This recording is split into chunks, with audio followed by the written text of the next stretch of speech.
성령으로 감동된 말씀에 대한 반응이라는 제목으로 하나님 말씀을 선포하도록 하겠습니다. 오순절날 다락방에 성령이 임하셨습니다. 그때 그 사건을 눈으로 목격하고도 믿지를 못하고 무리가 세술에 취했다라고 조롱하는 이들이 있었어요. 자, 그들의 그 조롱에 대한 반응으로서 베드로가 벌떡 일어나가지고 메시지를 선포를 하는데, 그 메시지의 핵심이 세 가지로 압축할 수 있습니다. 첫 번째는 뭐냐면, 지금 오순절 성령이 임하신 사건이 너희가 조롱하는 것처럼 우연히 일어난 그런 사건이 아니라는 거예요. 분명히 이 오순절 성령 강림 사건은 하나님이 예비하신 사건이고, 요엘 선지자가 분명히 예언을 한 것처럼 그 예언이 성취되어서 지금 이 성령께서 부어지신 것이다, 이렇게 이야기를 합니다. 자, 두 번째는 뭐냐면, 이 오순절 성령 강림 사건의 신학적 의의에 대해서 설명을 하거든요. 이 사건은 너희가 지금 목격한 것처럼 외적인 어떤 신비적인 사건만 이렇게 발현된 것이 아니고, 구약에서 예언하신 예수 그리스도의 사건이라고 하는 거예요. 그러니까 진정한 성령 사건이란 진정한 예수 사건이라는 그런 말입니다.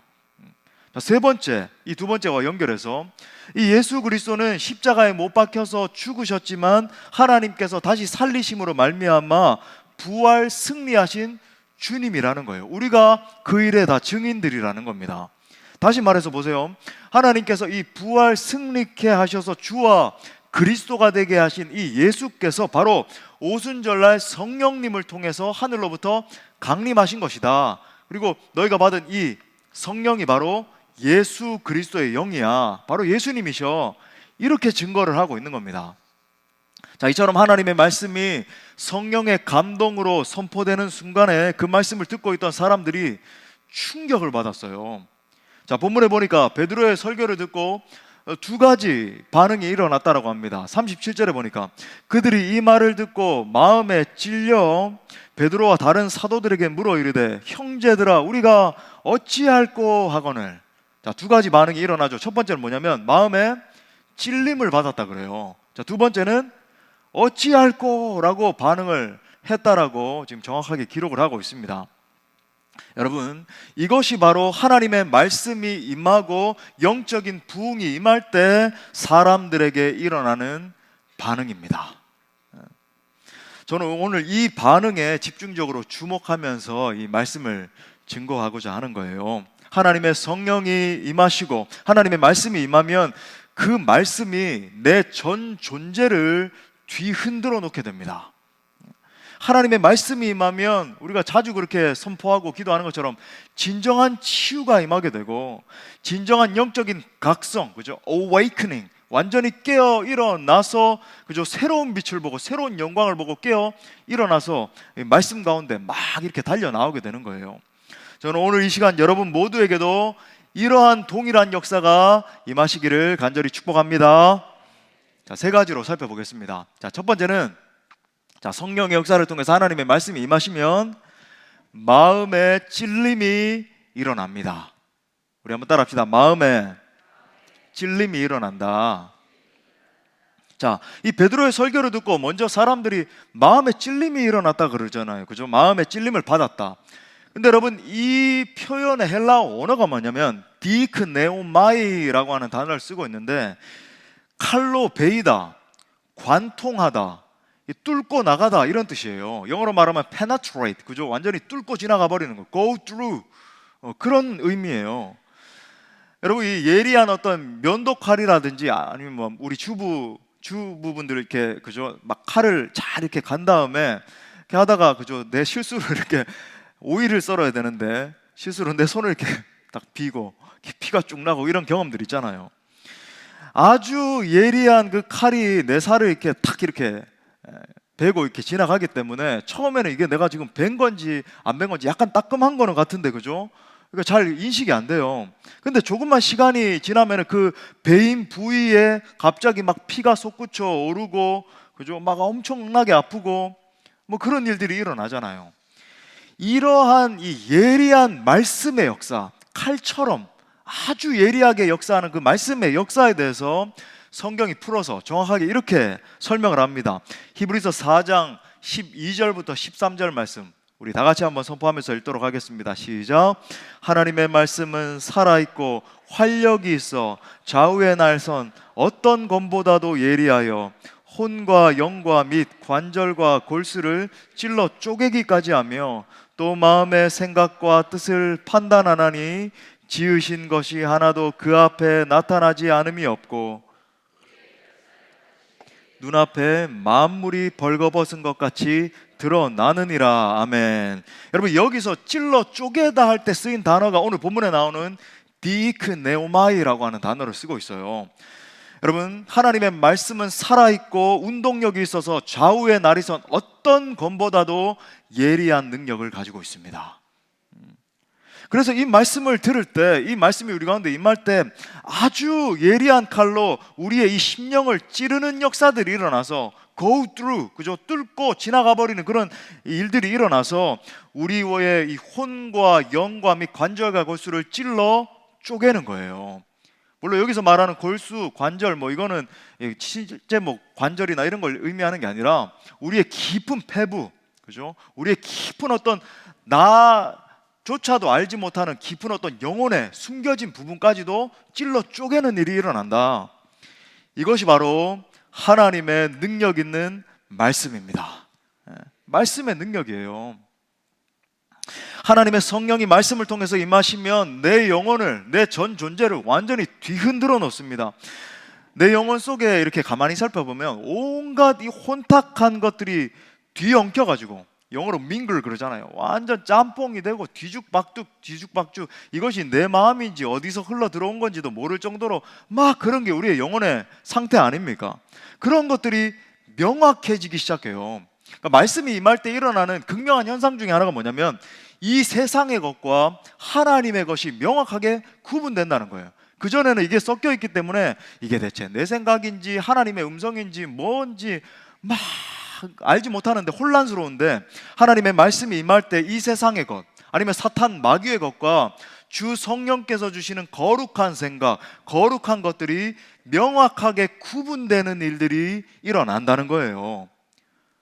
또 여러분, 이 하나님의 말씀 앞에 서게 되면은 오늘 말씀해 보니까 우리 속에서, 그죠? 아주 숨겨져 있는 것들, 나도 알지 못하는 것들, 숨은 상처들, 아픔들, 내 안에 있는 악한 것들이 다 드러나서 숨기지 못하게 된다라고 말을 합니다. 그러니까 모든 것이 다 노출되고 마는 거죠. 여러분, 인간 타락의 결과로 일어난 것 중에 아주 극명한 것이 뭐냐면 수치감이 들어온 거잖아요. 아담과 하와가 어떻게 했다 그럽니까?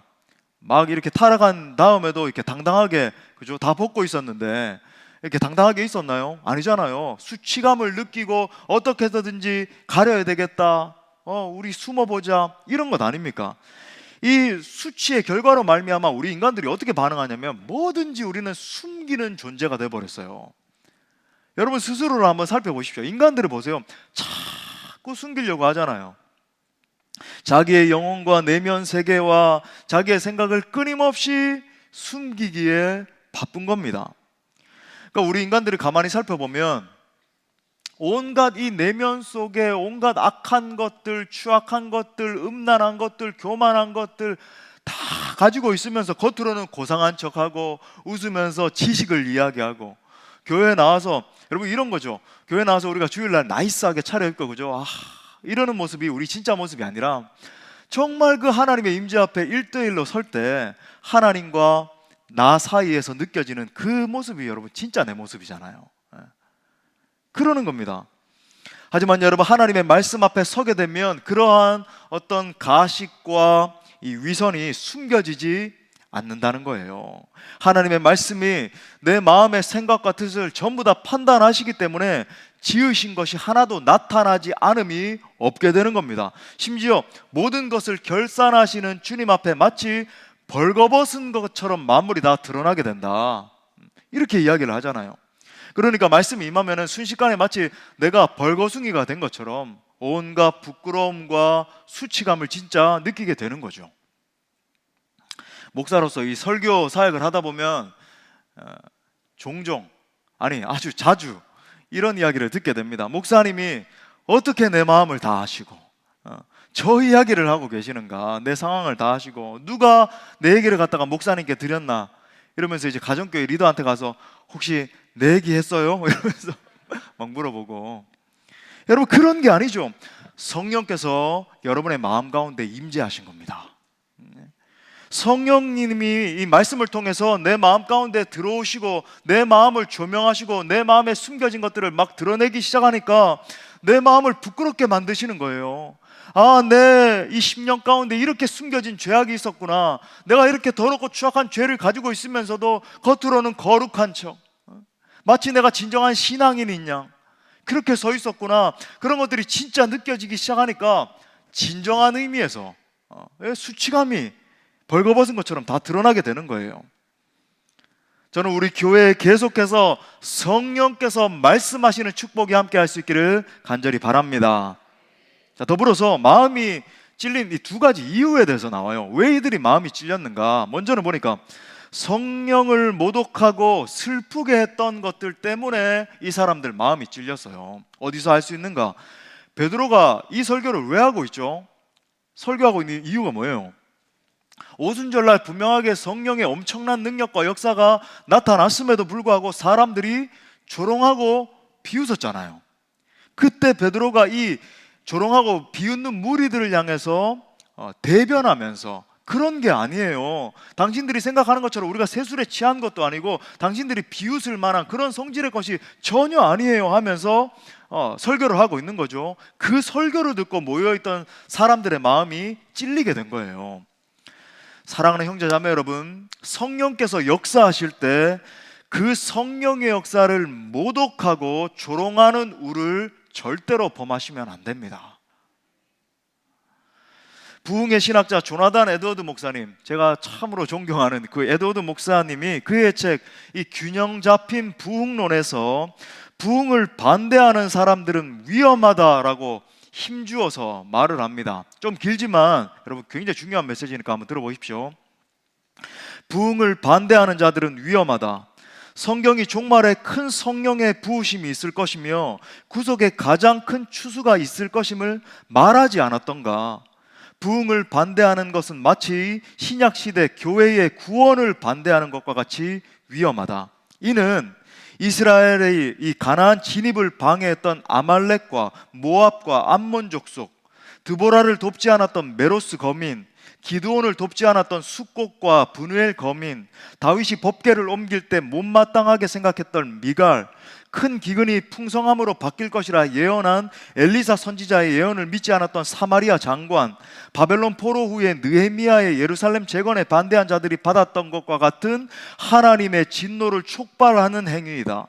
다시 말해 이러한 구약의 역사들은 하나님의 역사를 반대하는 자들은 저주를 받고 찬성하는 자들은 복을 받는다는 것을 보여준다.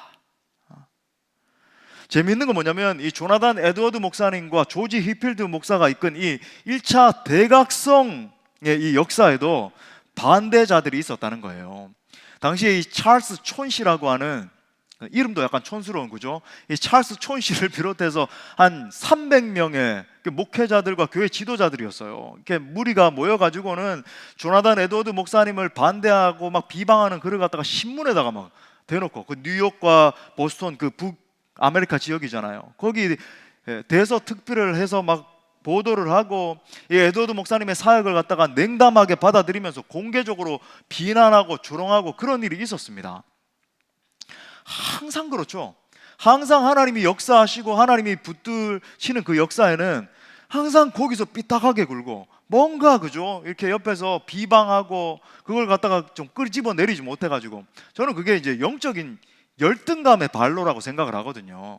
그러니까 메인스트림에 서서 정말 그 하나님의 역사에 동참하고 경이롭게 여기면서 하나님 저도 거기에 쓰임받기를 원합니다 이렇게 반응해야 되는데, 그게 아니라 그 반대편에 서서 삐딱하게 여기면서 뭔가 방해하려고 그러고, 그런 이들이 오늘날에도 종종 일어나는 것을 보는 거예요. 정말 안타까운 현실인 겁니다. 사랑하는 여러분, 우리 회중들 가운데서는 절대 이러한 우를 범하는 자들이 있어서는 안 된다는 거예요.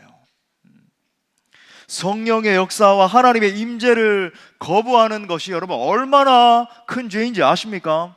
나중에 성령께서 그 죄가 얼마나 큰 죄인지를 깨닫게 하실 때에 얼마나 가슴 찔리며 오늘 이 회중들처럼 통회하게 되는지 여러분 아십니까? 심지어 성령을 대적하고 우리 사람의 이 양심이란 얼마나 이렇게 악한 것이어서 이게 점점 굳어지잖아요. 그래서 이게 죄가 죄인지도 모르고 계속 그렇게 굳어져요.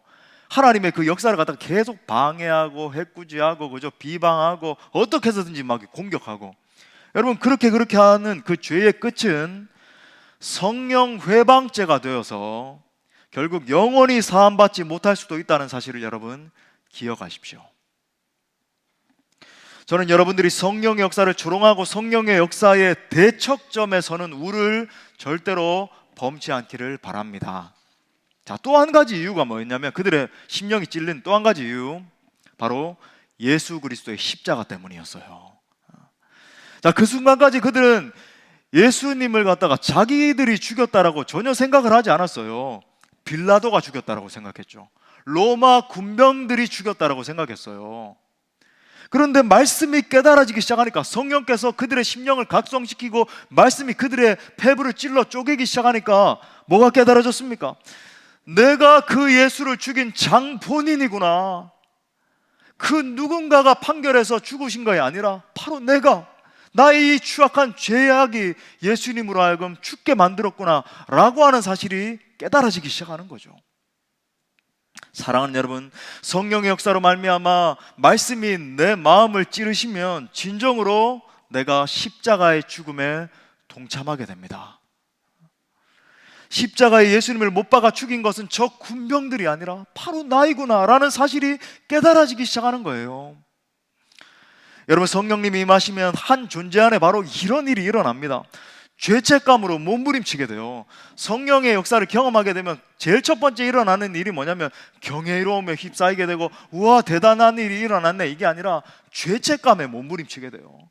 바로 이 내 죄악이 예수님을 죽였구나 라고 하는 사실이 나를 찌르기 때문에 그 사실로 인해서 아파하면서 견딜 수 없게 돼요.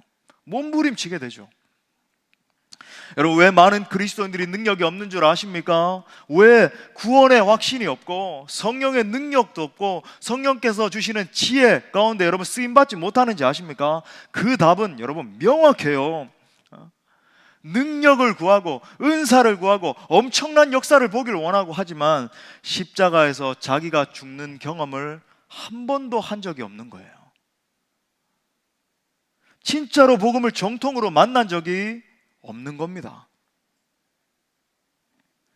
우리 주님께서 진정한 제자의 길에 대해서 말씀을 하시면서 이렇게 말씀하셨잖아요. 우리가 이 차원까지 가야 돼요. 제가 여러분에게 수도 없이 반복하는 이 핵심 구절, 우리 마가복음 8장 34절 중반부터 우리 누구든지부터 우리 다 같이 읽겠습니다. 시작.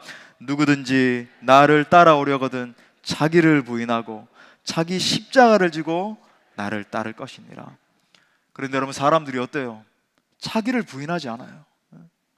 그저 자기 의지대로 살고 계속 자기 주장하기 좋아하고 그치질 않는 거예요. 멈춰야 되는데 자기 주장하는 거 좋아하고 철저히 자기 유익을 위해서 살아가고, 뭔가 하나님의 영광을 위한 것 같은데도 거기에도 자기 그 의가 있어요. 자기를 좀 나타내기 원하고, 조금만 자기 마음에 맞지 않는 것이 있으면은 화내고 싸우고 분노하고 조롱하고 비웃고. 사랑하는 여러분, 정말 진정한 그리스도인이 되길 원하십니까? 말씀 앞에 쪼개져야 됩니다. 쪼개져야 돼요. 내 심령이 정말 그리스도의 십자가 앞에 자기가 죽는 경험을 해야 돼요. 존재의 죽음, 내 진정한 이 being이요, 내 속에 있는 존재가 깨어지는 경험을 해야 된단 말이죠. 부디 우리 모든 성도들은 십자가 앞에 정말 자기 죽음을 경험하시고 진정한 제자 되시기를 축복합니다. 자, 큰 두 번째로, 이 성령의 역사를 통해서 하나님의 말씀이 임하시면 어찌할 거라고 외치게 됩니다. 우리 한번 따라합시다. 어찌할 거. 그렇게 외치게 돼요. 자, 이걸 이렇게 묵상을 하면서 제게 이렇게 임한 생각이라 그럴까요? 참 아픔으로 다가온 그 생각이, 오늘날 이 교회의 비극이 무엇인가, 이런 생각이 드는 거죠. 이 어찌할 거의 신앙을 잃어버린 데 있다라고 저는 생각을 해요. 예를 들어서 제가 이제 부흥론에 대해서 설명을 하면서 우리가 경계해야 되는 세 가지 이 부흥에 대한 관점이 있다 그랬죠, 그죠? 그 중에서 이 무분별한 성령 운동이에요. 항상 우리가 이제 신앙생활할 때 가장 중요한 건 뭐냐면 그 균형이에요, 균형, 밸런스, 그죠? 뭔가 극단적으로 치달을 것 같으면 그걸 끄집어 와야 돼요. 균형을 잡기 위해서. 이쪽으로 치우치는 것 같으면 끄집어 와야 됩니다. 물론 우리가 인간이기 때문에 진자 운동이 일어나요. 왔다 갔다 왔다 갔다, 이게 그죠? 우리 인간들의 어떤 모습입니다만은, 그래도 우리는 어떻게 해서든지 균형을 맞추기 위해서 노력해야 되는데, 그 중에 우리가 경계해야 되는 것 중에 하나가 이 무분별한 성령 운동. 그것의 치명적인 약점이 바로 여기 있어요. 무엇인가? 대가를 치르지 않는 값싼 은혜를 구하는 겁니다. 값싼 어떤 감상주의적인 은혜를 구하는 거예요. 디트리 보네퍼 목사님이 경계하신 것처럼 무조건 구원받고, 무조건 축복받고, 무조건 위로가 있고, 무조건 잘되고에만 몰입하게 되죠. 여러분, 정말 메시지들도 잘 들어야 돼요. 저는 뭐 바빠서 다른 분들에게 메시지를 많이 들어볼 그런 기회는 없습니다만은, 그래도 종종 이렇게 듣게 되면은 얼마나 많이 우리 한국에도 마치 이 조엘 오스틴이나 뭐 그죠, 로버트 슐러 같은 이 번영 신학적인 메시지가 많이 선포된지는 모르겠어요. 물론 예수님 언급도 하고 다 하는데, 여러분, 이렇게 위로가 되고, 이렇게 축복하고, 이렇게 잘 되고, 가만 보면 정말 철저히 내 자아가 십자가 앞에 죽어지고 예수 그리스도 십자가 지고 주님을 따라가는 제자 됩시다, 이런 메시지가 잘 없어요. 메말라 있습니다. 사랑하는 여러분, 고난을 통과하지 않는 축복이 어떻게 진정한 축복이 될 수 있겠습니까? 십자가 없는 부활이, 여러분, 어떻게 부활이 있을 수 있어요? 십자가가 없는데, 죽지 않았는데 가짜 부활이지. 고난과 십자가의 신앙 없이 축복받고 평안 누리고 위로받고 그것만 추구하는 신앙은, 여러분, 가짜 신앙입니다. 가짜예요. 거기 예수님 계시지 않아요. 여러분, 진정한 성령의 역사, 정말 우리가 바라고 있는 하나님 아버지여 우리에게도 부어주옵소서, 그렇게 소원하고 있는 그 리바이벌, 부흥의 역사는 정말 언제 일어나는가? 십자가 고난에 동참할 때 주어지는 역사인 줄 믿습니다. 예수 그리스도가 마치 죽으신 것처럼 내 자아가 먼저 철저하게 십자가에서 죽는 경험을 해야 되는 거죠. 영광을 구하기 전에, 부활을 선포하기 전에 십자가의 죽음. 그런 의미에서 저는 확신합니다. 진정한 부흥은 십자가 부흥에서부터 비롯되는 거예요. 여러분, 어찌할 거라고 하는 말의 뜻이 뭐죠? 더 이상 숨길 수가 없다는 거죠. 더 이상 나의 정체, 나의 실체가 숨길 수가 없고 다 드러나 버리게 됐다. 가령 예를 들어서 뭐 이런 예가 이제 직접적인 예가 될 수 있으니까, 내 통장에 한 100억쯤 들어 있어요. 여러분, 그런 사람이 어찌할 거라고 외치게 될까요? 대단한 명예를 지금 막 누리고 있고 대단한 인기를 누리고 있는 사람이 어찌할 거라고 여러분 외칠 수 있을까요? 힘들어요. 왜? 너무 부유하니까. 여러분, 어찌할 거라고는, 이 고백은 마치 이 영적인 파산 상태, 내가 정말로 밑바닥이 다 메말라 버리고 내가 기근 가운데 있고 소망이 없고 내가 붙들 것은 아무것도 없구나라고 하는 상태를 인식할 때 터져 나오는 고백이죠. 내가 죽게 되었습니다, 주님. 나의 추악함이 드러나고 나의 무지함이 드러나고 나의 못남이 드러났기 때문에 내가 어찌할꼬 반응하게 되는 거예요. 여러분, 한 존재의 심령에 정말 성령 역사로 말미암아 하나님의 말씀이 임하시게 되면, 관통하게 되면 반드시 이런 변화를 겪게 됩니다. 존재혁명이 일어나죠. 내 폐부가 찔러 쪼개지는. 어떻게 변화를 겪게 되는지 제가 이걸 갖다가 한번 구체적으로 풀어서 한번 설명을 드려볼게요. 하나님의 말씀의 역사를 제대로 경험해보지 못한 한 존재가 있다고 생각을 해봅시다. 이 존재는 아직까지 말씀을 정통으로 만나지 못했기 때문에 영적인 무능력한 상태에 놓여 있어요. 신앙생활은 반복은 하는데 그렇습니다. 반복적으로 예배 참석도 하고 적당히 봉사도 하고 하면서 신앙생활을 하지만 힘이 없죠. 정말 주시는 그 주님께서 주시는 그 풍성함이 터져 나오지는 못하는 상태예요. 여전히 한켠에는 죄악의 열매를 맺으면서 살아가고 여전히 능력 없는 상태를 지속을 합니다. 물론 이 자기 의와 이 종교적인 열심이라고 하는 겉껍데기를 가지고 자기의 메말라 버린 이 아무것도 없는 실체를 갖다가 꽁꽁 싸매고 둘러쌀 수는 있지만은 실체를 가릴 수는 있어요. 하지만 그의 내면을 정말로 정확하게 보면 충만함은 없죠.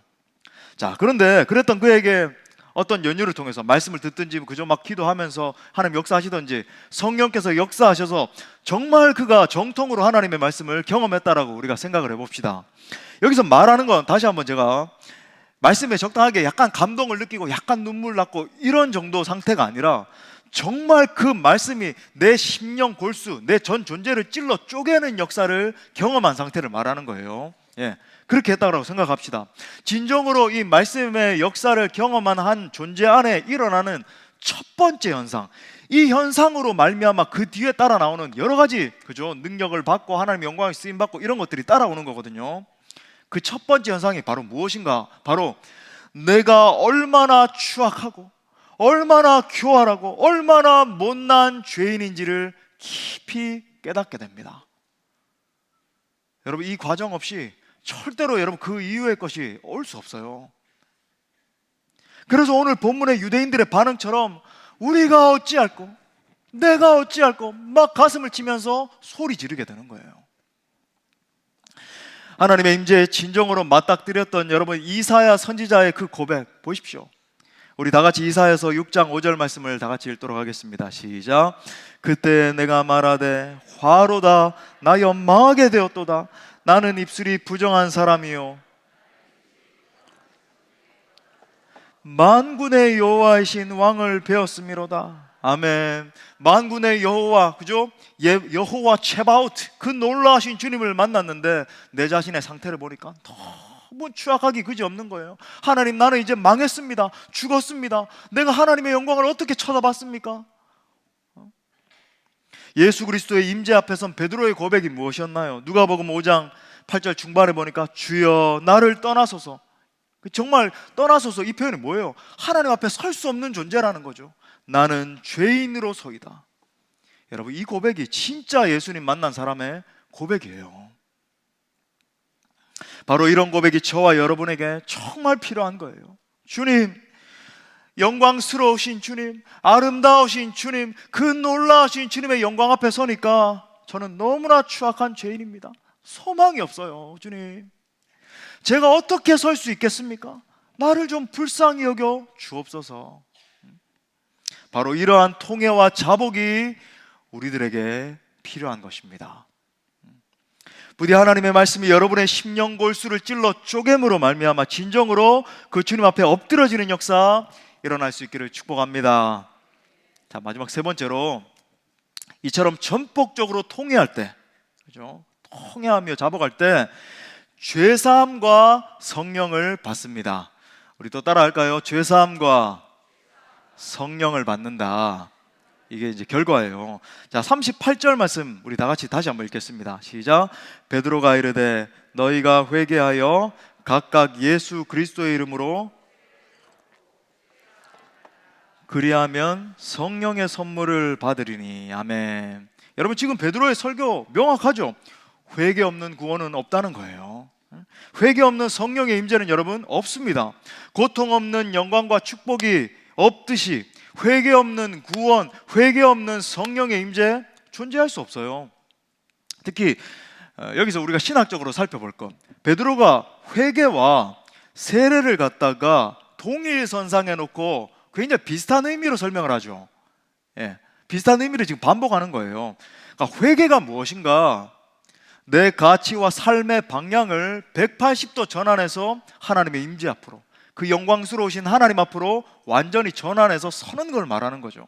단순히 마음을 바꿨다라고 해서 그게 회개가 아니라는 거예요. 가슴을 치고 옷을 찢고 눈물 콧물 흘렸다라고 해서 그게 회개가 아닙니다. 내 잘못을 인정하는 게 회개가 아니라, 회개란 그 자리에 머무르지 않고 하나님의 임재를 향해서, 하나님이 계신 곳을 향해서 정말 그 하나님의 뜻 앞에 부복하고 경배하고 엎드러지는 것을 말하는 거예요. 동시에 바로 그것이 세례의 본질이라는 겁니다. 지금 베드로가 강조하고 싶은 것은 마찬가지죠. 세례는 그리스도와 함께 내가 죽는 거예요.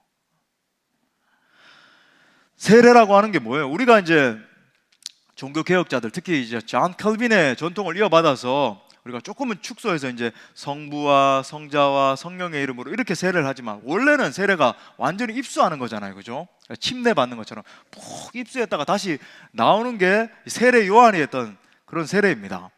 마치 이와 같이 내 자아가 물속에 들어가서 완전히 죽고, 이제는 예수 그리스도의 그 존귀한 보배 피로 말미암아 다시 일어나서 부활 승리하는 것, 주님의 부활에 동참하는 것, 새 생명을 얻게 되는 것, 그것이 여러분 세례의 진정한 의미라고 하는 거죠. 다시 말해, 여러분, 내가 죽지 않으면 진짜 의미에서 세례가 이루어지지 않은 거예요.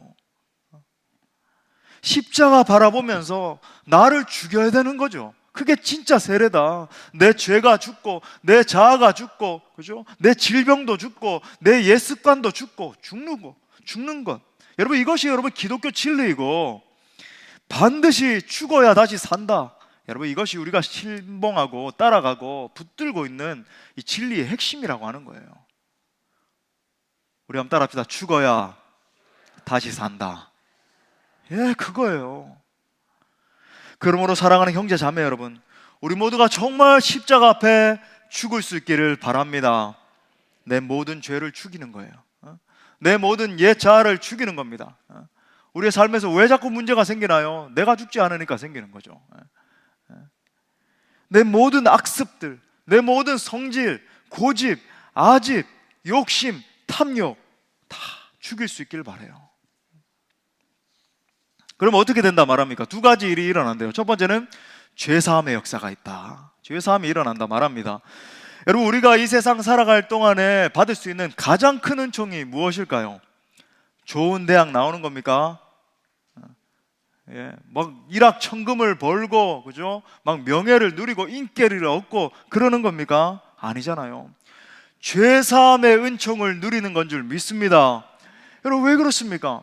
오직 이 죄사함의 은총을 받은 자들만이 영원한 천국에 입성할 수 있기 때문 아니에요. 계시록에 보면 이 영원한 하나님 나라에 입성해서 하나님의 영광을 선포하고, 그죠? 그 엄청난 예수 그리스도와 함께 영원히 다스리면서 막 찬송하는 그 무리들의 특징이 뭐라 그러나요?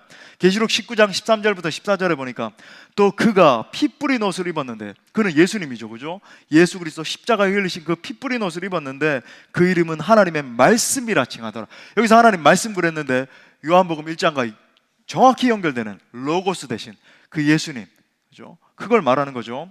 이 하늘에 있는 군대들이 바로 우리가 입성하게 돼서 변화될 그런 존재를 말하는 거죠. 군대들이 희고 깨끗한 세마포 옷을 입고 백마를 타고 그를 따르더라. 예수님을 따르는 거죠. 다시 말해서 예수님이 흘리신 이 존귀한 보배 피로 말미암아 죄사함을 받은 자들이 영원한 하늘의 군대들이 된다는 겁니다. 나 같은 죄인이 용서함 받아서 주 앞에 옳다함 얻음은 확실히 믿기는 어린 양 예수의 그 피로 뭘 얻었대요? 속죄함 얻었네. 할렐루야.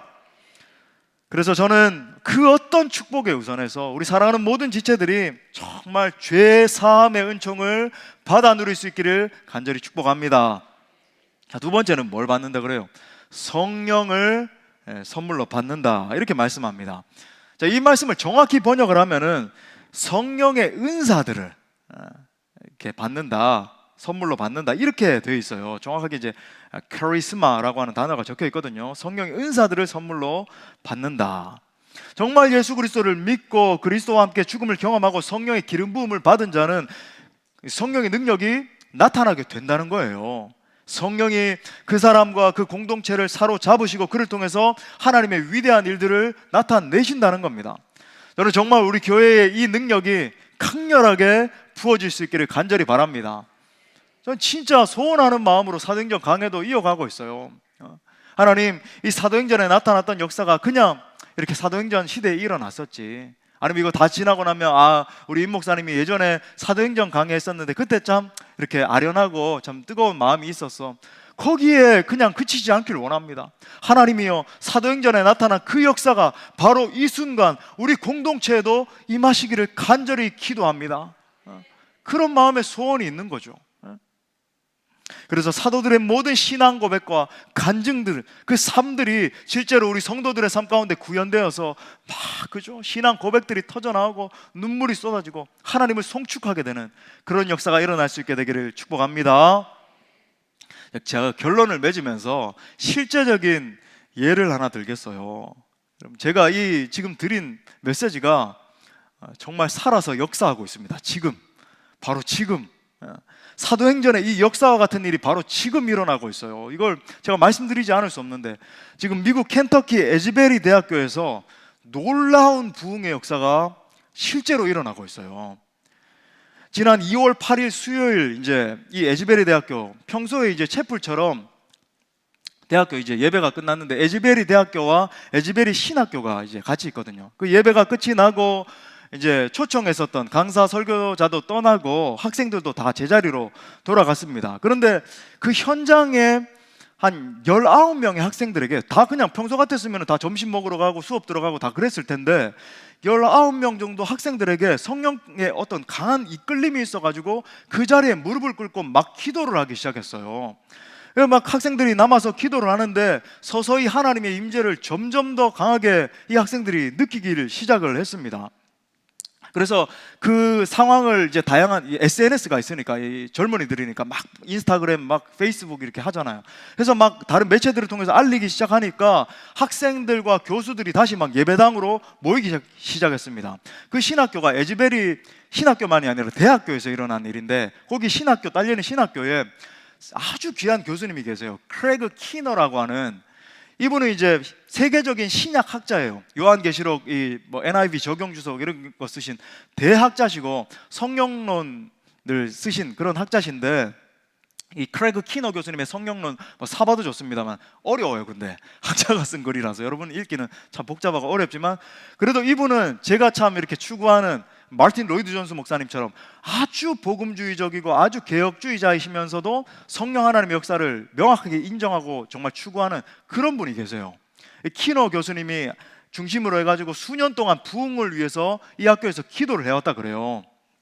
아무튼 이 학생들과 교수님들이 다시 막 예배당으로 모이기 시작해서 결국 이 휴즈 채플인데, 그 부흥이 일어난 현장이 휴즈 채플에 하루 만에 그 학교 전체 학생 수가 2,000명밖에 안 되고, 그 동네도 이 켄터키 아주 작은 동네 한 6,000명밖에 안 되는 동네인데 3,000명이 가득 차게 되었고, 그때부터 24시간 동안 멈추지 않는 예배가 계속됐습니다. 바로 어제까지 계속 그 예배가 진행이 됐고, 어제 비로소 이제 그 18일 동안 지속이 됐는데, 그 예배가 이제 동네가 원체 전 세계에서 사람들이 몰려와가지고 막 교통이 혼잡하게 되고 하니까 학교에서 배려를 해서 이제 휴지 채플은 문을 닫고 딴 데서 하겠습니다 해서 지금 다른 데서 이제 옮겨 붙었어요. 다른 장소로 옮기긴 했는데 아무튼 그 휴지 채플에서 계속 됐어요. 학생들이 막 모여가지고 멈추지 않고 계속 찬양하고 기도하고 말씀을 선포하고 회개하고 또 찬양하고 막 그런 일이 계속됐습니다. 그 에즈베리 대학 내 신학교 교수 한 분, 이렇게 제가 그 기사를 이렇게 보니까 이 광경을 이렇게 묘사했어요. 아마 크레그 키너 교수님 같긴 한데 한번 들어보세요. 많은 사람들은 예배당에서 시간이 얼마나 흘렀는지 거의 깨닫지 못했다라고 말합니다. 마치 하늘과 땅이 만나는 것처럼, 존 스토트 목사님이 썼던 그 정확한 똑같은 표현이에요. 이 표현이 마치 하늘과 땅이 만나는 것처럼 유한한 시간과 영원함이 함께 동화되는 것 같았습니다. 이를 목격한 사람이라면 누구나 평범하지 않은, 짜여지지 않은 일이 일어나고 있다는데 동의하지 않을 수 없었습니다. 실제로 이 집회를 누가 기획한 것도 아니고 무슨 뭐 학교에서 이렇게 하자 한 게 전혀 아니에요. 그냥 갑자기 학생들 마음 가운데 하나님이 임해가지고 자발적으로 이 일이 막 일어나는데 예배가 그치지 않고, 무슨 그래서 막 그죠, 세계적인 찬양팀들 있잖아요. 막 무슨 막 월십팀들 이런 데서 우리가 그 인도하겠습니다 했는데도 아니에요. 우리 당신들이 인도하기를 원치 않습니다 하면서 그냥 학생들 가운데서 그 일이 막 일어나기 시작했어요. 그래서 이 부흥의 사실이 SNS를 통해서 막 미국 전역으로 번져가고 전 세계로 알려지기 시작하면서 미국과 세계 각국에서 지금까지 한 18일 동안 이제 19일째가 됐는데 약 10만 명의 사람들이 몰려와가지고 집회가 지금 계속 18일째 계속되고 있습니다. 또 그 집회의 영향으로 미국 전역이 막 그 대학교들로 퍼져가기 시작해서 켄터키 대학교, 컴버랜즈 대학교, 퍼듀 대학교, 인디아나 웨슬리안 대학교, 오하이오 대학교, 트란실바니아 대학교, 미드웨이 대학교, 조지타운 대학교, 마운트 버논 대학교 등 약 200여 이 대학교에 있는 수천 명의 학생들이 자발적으로 하나님 우리에게도 부흥을 주옵소서 하면서 막 기도 운동을 벌이고 있고, 심지어 대학생들만이 아니라 여러분 그 중학교, 고등학교 애들이, 여러분 미국의 대학생들, 중고등학생들이 어떤 애들입니까? 힙합 음악하고 그 전부 다 마약하고 위드 그 뭐죠? 대마초 그런 거에 취해 있고 그런 학생들인데, 그 아이들이 하나님의 임재 앞에 무릎을 꿇고 내 삶을 드립니다, 회개합니다 막 그러고, 요 부흥이 촉발된 것도 한 학생이 다 마치고 난 뒤에 마치 평양 대붕처럼 자기의 죄를 고백을 하고, 그죠? 그 메시지를 듣고는 내가 이런 하나님의 임재 가운데 서 있지 못했습니다 고백하면서 막 학생들이 자기 죄를 자복하고 회개하고 찬송하면서 일어난 거거든요. 그런 일이 막 미국의 학생들 사이에서 불일 듯이 일어나는데, 그게 미국에만 고인 게 아니라 지금 한국에도 지금 막 넘어오고 있어요. 한국에도 막 그런 운동들이 일어나고, 지금 뉴스 기사를 보니까 파키스탄의 이 기사를 보고는 수만 명이 모여가지고 회개하는, 파키스탄이 여러분 어떤 나라예요? 핵을 보유하고 있고, 그죠? 전 세계에서 문제가 되는 그런 화약고 같은 나라 아닙니까? 막 이런 나라 저런 나라 막 수많은 사람들이 지금 일어나가지고 막 하나님의 부흥에 동참하고 있어요. 제가 인도에 있는 동안 이 기사를 접했다가, 여러분 이 에즈베리 부흥 한번 딱 치면 수많은 지금 기사들이 있습니다. 네이버에만 검색해봐도. 접했다가 한국에서 이게 유튜브 생중계를 해줬어요. 그 현장을 계속. 어제까지 그 휴즈 채플에서 하는 걸 이렇게 맞춰줬으니까 지금은 다른 데로 이제 옮겨졌습니다. 그 휴즈 채플의 그 영상을 갖다가 실시간으로 중계를 해주는 걸 제가 이제 참석을 했는데, 보면서 감격스러운 마음을 감출 수가 없는 거죠. 제가 제 마음을 여러분 누구보다 알잖아요. 여러분 우리 회중들이, 제가 어릴 때부터 그렇게 기도를 하고, 하나님 제 인생에 한번 부흥을 보길 원합니다, 저를 한번 부흥의 주역으로 한번 써주시옵소서, 그렇게 소원하던 그 부흥의 현장을 제가 제 유튜브지만 두 눈으로 목도하고 있는 거예요. 저도 막 같이 간헐적으로 막 틈틈이 이렇게 참석도 하면서 찬양도 하고 기도하고, 하나님 우리에게도 좀 부어 주옵소서 막 소원하는 마음으로. 제가 그래서 그 실시간 영상에다가도 댓글도 영어로 적었어요. 하나님 우리 한국에도, 이 조국 땅에도 이 불을 부어 주시옵소서 막 하면서 저도 막 적고 동참하고 그렇게 했는데, 그 부흥의 현장을 제가 직접적으로 목격을 하니까 너무 신기하고 감격스러운 거예요.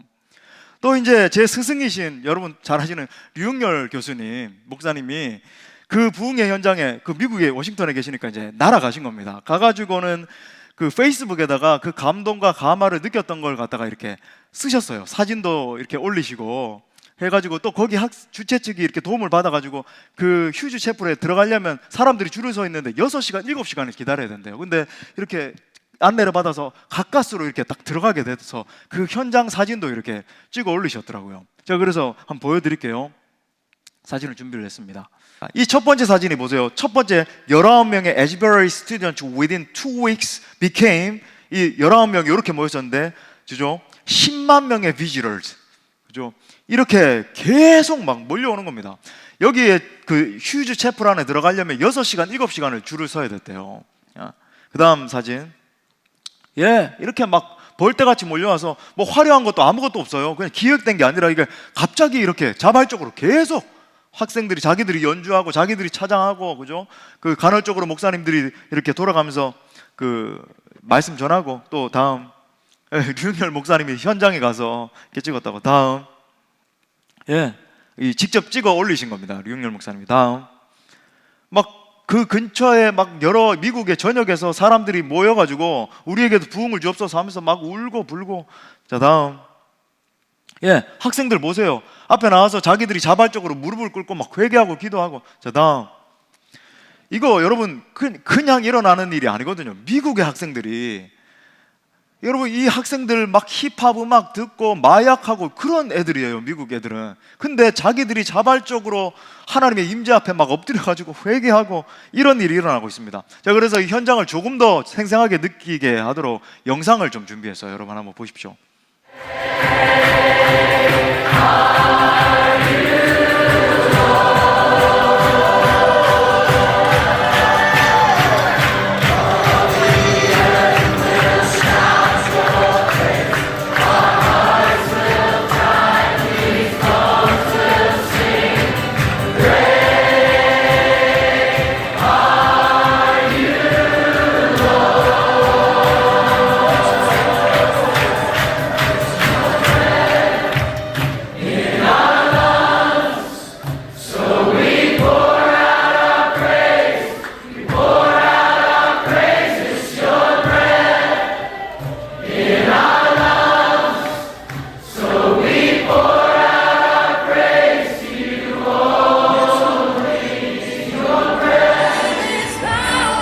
사람들이 그 안에 진입을 못했는데 그 앞에 광장에 전 세계에서 모인 사람들이 예배하는 거예요.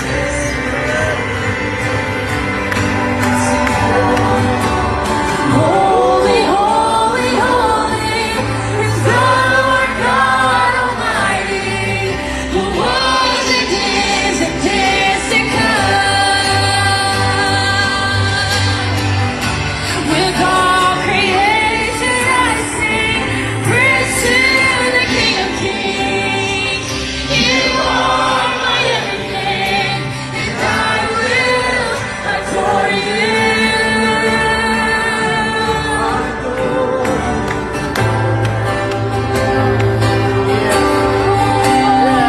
We adore you, we adore you. We're filled with wonder. 이 아이들이 퀴즈 셰플 안에서 막 이러고 있는 거예요.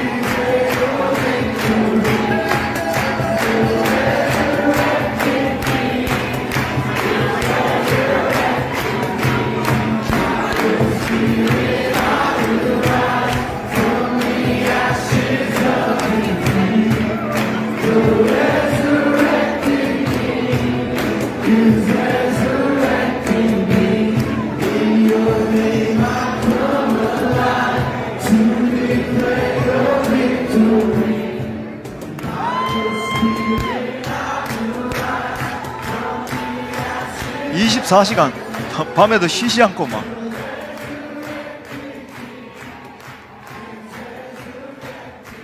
요 11일째 그 영상 만든 분이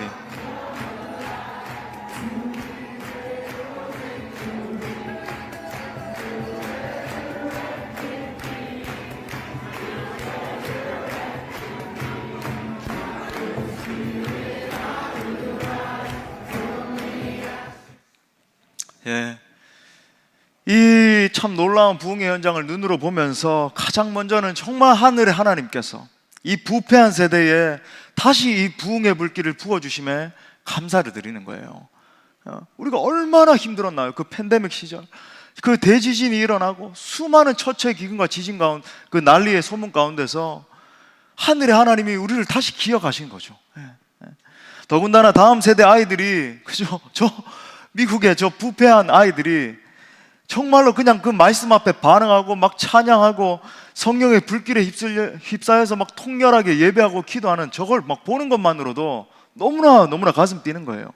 동시에 정말 제가 소원하는 것, 하나님이요, 제가 거기 댓글로도 막 그 영어로 막 썼는데, 하나님, 우리 조국에도, 우리 이 한국에도 이 부흥을 다시 한번 허락하여 주옵소서. 하나님, 여러분 우리가 믿는 하나님 어떤 분이시죠? 어제나 오늘이나 거기에 계신 분이 여러분 동일한 하나님이신 줄 믿습니다. 그러므로 여러분, 하나님께서 우리 한국에도 정말로 당신의 영을 불같이 부으셔서 다시 하나님의 영광을 선포하는 거룩한 나라로 서야 될 줄 믿습니다. 이것이 바로 성령께서 강림하실 때 일어나는 일이고, 말씀이 사람들의 심령을 관통할 때 일어나는 일인 거예요. 아무쪼록 이와 같은 부흥의 은혜가 여러분 각 심령과 우리 교회와 우리 조국 교회 위에 임하시기를 간절히 소원합니다.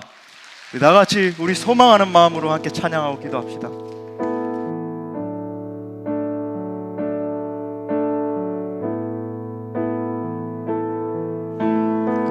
하늘의 문을 여소서, 하늘의 문을 여소서, 이곳을 주목하소서. 주를 향한 노래가 꺼지지 않으니 하늘을 열고 보소서. 이곳에 임재하소서, 이곳에 임재하소서. 주님을 기다립니다. 기도의 향기가 하늘에 닿으니 주여 임재하소서, 주여 임재하여 주소서.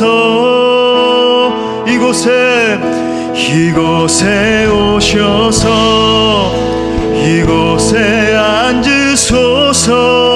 이곳에서 드리는 예배를 받으소서.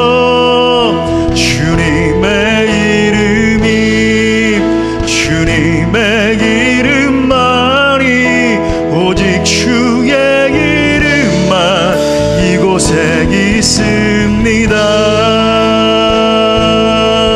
우리 다시 한 번 더 사모하는 마음으로 하늘의 문을 여소서.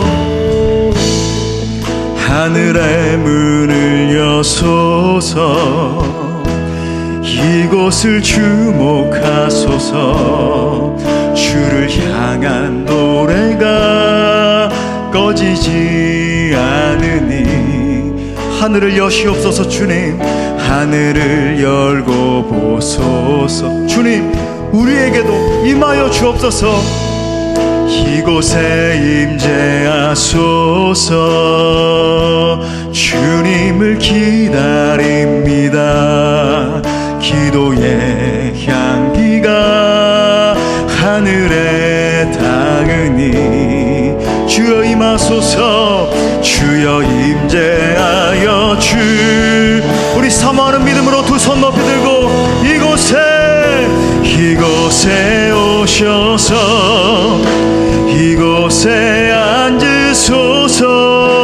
이곳에서 드리는 예배를 받으소서. 주님의 이름만이 오직 주의 이름만 이곳에 있음. 이곳에 오셔서 이곳에 앉으소서. 이곳에서 드리는 예배를 받으소서. 주님의 이름만이 오직 주의 이름만 이곳에 있습니다. 우리 말씀 붙들고 함께 기도할 때 에즈베리의 역사와 같이 우리 교회에도 하나님의 영이 부어지시길 위해서 간절히 기도합시다. 하나님의 말씀이 우리의 심령 골수를 관통하실 때에 우리 가운데 어찌할꼬 하는 통해가 터져나오게 해달라고 함께 기도해요. 기도하실 때 하늘의 하나님, 하늘에 계신 우리 하나님, 우리에게도 당신의 영을 부어주시옵소서. 우리의 심령을 하나님의 말씀으로 깨워 주옵소서. 우리도 일어나 하나님의 영광을 선포케 하여 주옵소서. 우리에게도 하늘문을 여시사 부흥의 불길을 부어 주시옵소서. 우리 함께 기도합시다.